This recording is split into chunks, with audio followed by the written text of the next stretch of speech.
Hello everyone, আসসালামু আলাইকুম। তিশাস রেসিপির আজকের আয়োজনে সবাইকে ওয়েলকাম। আশা করি সবাই ভালো আছেন।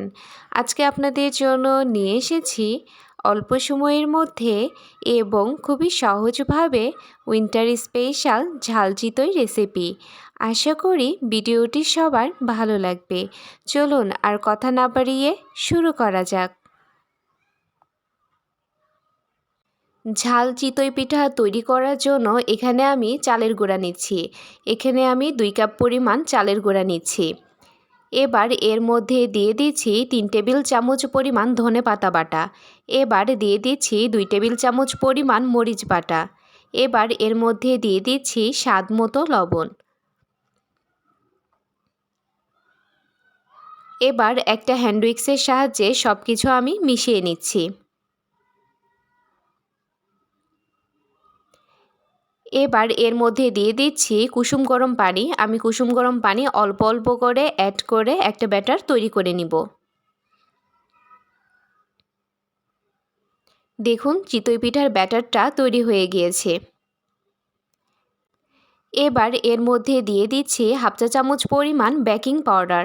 এখানে বেকিং পাউডারটা অবশ্যই দেওয়ার চেষ্টা করবেন, এতে করে পিঠাগুলো ফুলে উঠবে। এবার আমি সব কিছু ভালোভাবে মিশিয়ে নিয়ে এই ব্যাটারটা সেট হওয়ার জন্য 30 মিনিট রেস্টে রেখে দিব।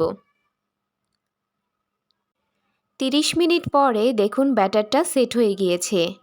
এবার চুলায় চিতই পিঠা বানানোর একটা সাজ নিয়েছি। এবার এর মধ্যে সামান্য একটু সরিষার তেল নিয়ে একটা টিস্যুর সাহায্যে এভাবে মুছে দিয়েছি। এতে করে পিঠাগুলো আমি ইজিলি তুলে নিতে পারবো। এবার এর মধ্যে ব্যাটারটা দিয়ে দিচ্ছি।